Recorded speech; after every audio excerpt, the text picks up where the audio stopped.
Secreto de crecimiento. En la escritura se llama nacimiento al cambio de corazón por el cual somos hechos hijos de Dios. También se le compara con la germinación de la buena semilla sembrada por el labrador. De igual modo, se habla de los recién convertidos a Cristo como niños recién nacidos, que deben ir creciendo hasta llegar a la estatura de hombres en Cristo Jesús.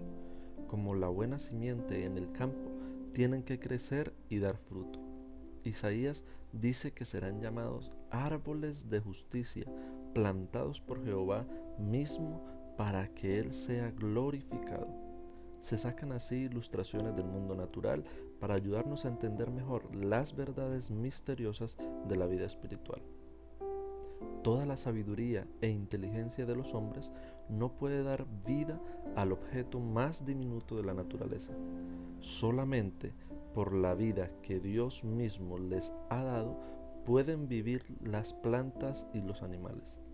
Asimismo, es sólo mediante la vida de Dios como se engendra la vida espiritual en el corazón de los hombres. Si el hombre no naciere de nuevo, no puede ser hecho participante de la vida que Cristo vino a dar. Lo que sucede con la vida sucede con el crecimiento. Dios es el que hace florecer el capullo y fructificar las flores. Su poder es el que hace a la simiente desarrollar primero hierba, luego espiga, luego grano lleno en la espiga. El profeta Oseas dice que Israel echará flores como el lirio, serán revivificados como el trigo y florecerán como la vid. Y el Señor Jesús dice: considerad los lirios del campo, cómo crecen. Las plantas y las flores no crecen por su propio cuidado, solicitud o esfuerzo, sino porque reciben lo que Dios proporcionó para favorecer su vida.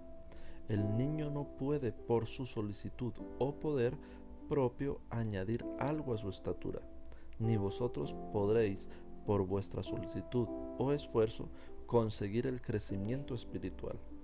La planta y el niño crecen al recibir de la atmósfera circundante aquello que sostiene su vida: el aire, el sol y el alimento.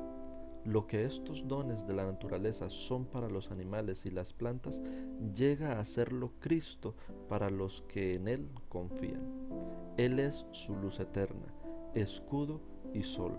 Serán como el rocío a Israel, descenderá como la lluvia sobre el césped cortado, y Él es el agua viva, el pan de Dios que descendió del cielo y da vida al mundo. En el don incomparable de su Hijo, Dios rodeó al mundo entero con una atmósfera de gracia tan real como el aire que circula en derredor del globo. Todos los que deciden respirar esta atmósfera vivificante vivirán y crecerán hasta alcanzar la estatura de hombres y mujeres en Cristo Jesús. Como la flor se vuelve hacia el sol para que los brillantes rayos le ayuden a perfeccionar su belleza y simetría, así debemos volvernos hacia el sol de justicia, a fin de que la luz celestial brille sobre nosotros y nuestro carácter se transforme a la imagen de Cristo. El Señor Jesús enseña la misma cosa cuando dice: permaneced en mí y yo en vosotros. Como no puede el sarmiento llevar fruto de sí mismo si no permaneciere en la vid, así tampoco vosotros si no permanecereis en mí. Porque separados de mí nada podéis hacer. Como la rama depende del tronco principal para su crecimiento y fructificación, así también vosotros necesitáis el auxilio de Cristo para poder vivir una vida santa. Fuera de Él no tenéis vida. No hay poder en vosotros para resistir la tentación o para crecer en la gracia o en la santidad. Morando en Él podéis florecer, recibiendo vuestra vida de Él. No os marchitaréis, ni seréis estériles, seréis como el árbol plantado junto a arroyos de agua. Muchos tienen la idea de que deben hacer alguna parte de la obra solos. Confiaron en Cristo para obtener el perdón de sus pecados, pero ahora procuran vivir rectamente por sus propios esfuerzos. Mas todo esfuerzo tal fracasará. El Señor Jesús dice: porque separados de mí nada podéis hacer. Nuestro crecimiento en la gracia, nuestro gozo, nuestra utilidad, todo depende de nuestra unión con Cristo. Solo estando en comunión con Él diariamente y permaneciendo en Él cada hora es como hemos de crecer en la gracia. Él no es solamente el autor de nuestra fe, sino también su consumador. Ocupa el primer lugar, el último y todo otro lugar. Estará con nosotros no solo al principio y al fin de nuestra carrera, sino en cada paso del camino. David dice: a Jehová he puesto siempre delante de mí, porque estando Él a mi diestra, no resbalaré. Preguntaréis, tal vez, ¿cómo permanecemos en Cristo? Pues del mismo modo en que le recibisteis al principio. De la manera, pues, que recibisteis a Cristo Jesús el Señor, así andad en Él. El justo vivirá por la fe. Os entregasteis a Dios para ser completamente suyos, para servirle y obedecerle, y aceptasteis a Cristo como vuestro Salvador. No podíais por vosotros mismos expiar vuestros pecados o cambiar vuestro corazón, pero habiéndoos entregado a Dios, creísteis que por causa de Cristo el Señor hizo todo aquello por vosotros. Por la fe llegasteis a ser de Cristo, y por la fe tenéis que crecer en Él, dando y recibiendo. Tenéis que darle todo: el corazón, la voluntad, la vida, daros a Él para obedecerle en todo lo que os pida, y debéis recibirlo todo, a Cristo, la plenitud de toda bendición, para que more en vuestro corazón, sea vuestra fuerza, vuestra justicia, vuestro eterno auxiliador, y os dé poder para obedecer. Conságrate a Dios todas las mañanas. Haz de esto tu primer trabajo. Sea tu oración: tómame, oh Señor, como enteramente tuyo. Pongo todos mis planes a tus pies. Usa mi olla en tu servicio. Mora conmigo y sea toda mi obra hecha en ti. Este es un asunto diario. Cada mañana conságrate a Dios por ese día. Somete todos tus planes a Él para ponerlos en práctica o abandonarlos según te lo indicare su providencia. Podrás así poner cada día tu vida en las manos de Dios, y ella será cada vez más semejante a la de Cristo. La vida en Cristo es una vida de reposo. Tal vez no haya éxtasis de los sentimientos, pero debe haber una confianza continua y apacible. Tu esperanza no se cifra en ti mismo, sino en Cristo. Tu debilidad está unida a su fuerza, tu ignorancia a su sabiduría, tu fragilidad a su eterno poder.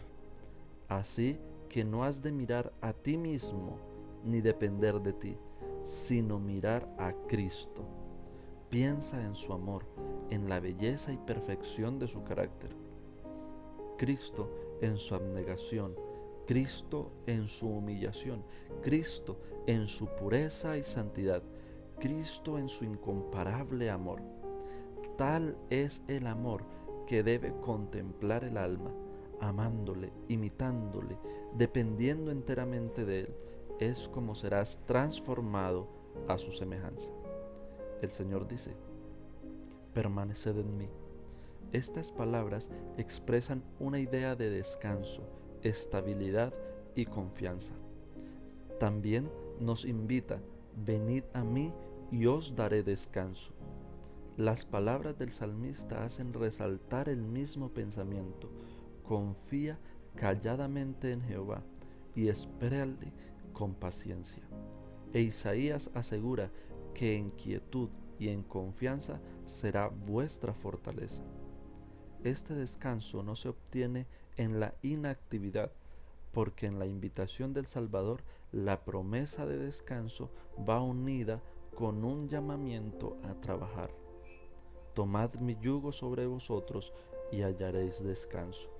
El corazón que más plenamente descansa en Cristo es el más ardiente y activo en el trabajo para Él. Cuando pensamos mucho en nosotros mismos, nos alejamos de Cristo, la fuente de la fortaleza y la vida. Por esto, Satanás se esfuerza constantemente para mantener la atención apartada del Salvador, a fin de impedir la unión y comunión del alma con Cristo, valiéndose de los placeres del mundo, los cuidados, perplejidades y tristezas de la vida, así como de nuestras propias faltas e imperfecciones, o de las ajenas. Procura desviar nuestra atención hacia todas estas cosas o hacia algunas de ellas. No nos dejemos engañar por sus maquinaciones. Con demasiada frecuencia logra que muchos realmente concienzudos y deseosos de vivir para Dios se detengan en sus propios defectos y debilidades y separándolos así de Cristo. Espera obtener la victoria. No debemos hacer de nuestro yo el centro de nuestros pensamientos, ni alimentar ansiedad, ni temor acerca de si seremos salvos o no. Todo esto desvía el alma de la fuente de nuestra fortaleza. Encomendemos a Dios la custodia de nuestra alma y confiemos en Él. Hablemos del Señor Jesús y pensemos en Él. Piérdase en Él nuestra personalidad. Desterremos toda duda, disipemos nuestros temores, digamos como el apóstol Pablo: vivo, mas no ya yo, sino que Cristo vive en mí. Y aquella vida que ahora vivo en la carne, la vivo por la fe en el Hijo de Dios, el cual me amó y se dio a sí mismo por mí. Reposemos en Dios. Él puede guardar lo que le hemos confiado. Si nos ponemos en sus manos, nos hará más que vencedores por medio de aquel que nos amó. Cuando Cristo se humanó, vinculó a la humanidad consigo mediante un lazo que ningún poder es capaz de romper, salvo la decisión del hombre mismo. Satanás nos presentará de continuo incentivos para inducirnos a romper ese lazo, a decidir que nos separemos de Cristo. Necesitamos velar, luchar y orar para que nada pueda inducirnos a elegir otro maestro, pues estamos siempre libres para hacer esto. Mantengamos por lo tanto los ojos fijos en Cristo y Él nos preservará. Confiando en Jesús estamos seguros. Nada puede arrebatarnos de su mano. Si le contemplamos constantemente, somos transformados en la misma semejanza de gloria en gloria, así como por el Espíritu del Señor. Así fue como los primeros discípulos llegaron a asemejarse a su amado Salvador. Cuando aquellos discípulos oyeron las palabras de Jesús, sintieron su necesidad de Él, le buscaron, le encontraron y le siguieron. Estaban con Él en la casa, a la mesa, en los lugares apartados, en el campo. Le acompañaban como era costumbre que los discípulos siguiesen a su Maestro. Y diariamente recibían de sus labios lecciones de santa verdad. Le miraban como los siervos a su Señor, para aprender cuáles eran sus deberes. Aquellos discípulos eran hombres sujetos a las mismas debilidades que nosotros. Tenían que reñir la misma batalla con el pecado. Necesitaban la misma gracia para poder vivir una vida santa.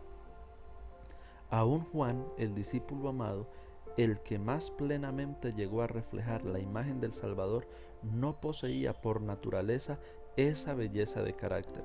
No solo hacía valer sus derechos y ambicionaba honores, sino que era impetuoso y se resentía bajo las injurias.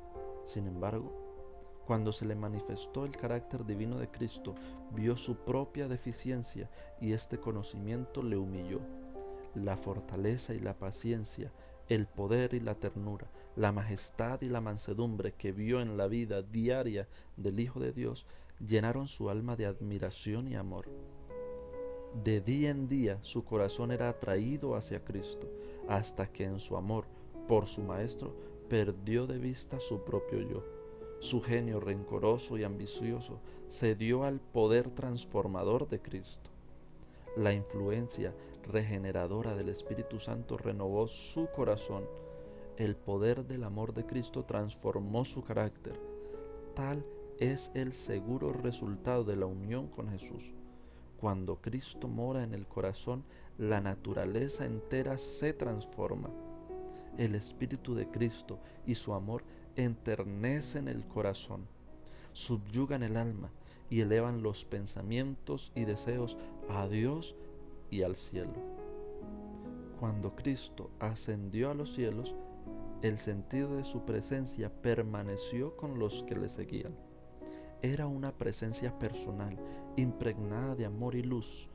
Jesús, el Salvador, que había andado, conversado y orado con ellos, que había dirigido a sus corazones palabras de esperanza y consuelo, había sido llevado de su lado al cielo, mientras les comunicaba un mensaje de paz y los acentos de su voz. He aquí, yo estoy con vosotros todos los días hasta el fin del mundo. Les llegaban todavía cuando una nube de ángeles les recibió. Había ascendido en forma humana y ellos sabían que estaba delante del trono de Dios como amigo y salvador suyo, que sus simpatías no habían cambiado y que seguía identificado con la humanidad doliente. Estaba presentando delante de Dios los méritos de su sangre preciosa. Estaba mostrándole sus manos y sus pies traspasados para recordar el precio que había pagado por sus redimidos. Sabían que había ascendido al cielo para prepararles lugar y que volvería para llevarlos consigo. Al congregarse después de la ascensión, estaban ansiosos de presentar sus peticiones al Padre en el nombre de Jesús. Con solemne reverencia se postraron en oración, repitiendo la promesa: todo cuanto pidiereis al Padre en mi nombre, Él os lo dará. Hasta ahora no habéis pedido nada en mi nombre. Pedid y recibiréis, para que vuestro gozo sea completo. Extendieron cada vez más alto la mano de la fe, presentando este poderoso argumento: Cristo Jesús es el que murió, mas aún el que fue levantado de entre los muertos, el que está a la diestra de Dios, el que también intercede por nosotros. El día de Pentecostés les trajo la presencia del Consolador, de quien Cristo había dicho: estará en vosotros. Les había dicho además: os conviene que yo vaya, porque si no me fuere, el Consolador no vendrá a vosotros, mas si me fuere, os lo enviaré. Y desde aquel día, mediante el Espíritu, Cristo iba a morar continuamente en el corazón de sus hijos. Su unión con ellos sería más estrecha que cuando estaba personalmente con ellos. La luz, el amor y el poder de la presencia de Cristo resplandecían de tal manera por medio de ellos que los hombres, al mirarlos, se maravillaban y al fin los reconocían que eran de los que habían estado con Jesús. Todo lo que Cristo fue para sus primeros discípulos, desea hacerlo para sus hijos hoy. Pues en su última oración que elevó estando junto al pequeño grupo reunido en derredor suyo, dijo: no ruego solamente por estos, sino por aquellos también que han de creer en mí por medio de la palabra de ellos. Oró por nosotros y pidió que fuésemos uno con Él, como Él es uno con el Padre. Cuán preciosa unión. El Salvador había dicho de sí mismo: no puede el Hijo hacer nada de sí mismo. El Padre, morando en mí, hace las obras. Si Cristo está en nuestro corazón, obrará en nosotros el querer como el hacer por su buena voluntad. Obraremos como Él obró. Manifestaremos el mismo espíritu. Amándole y morando en Él, creceremos en todos respectos en el que es la cabeza, es decir, en Cristo. Amén.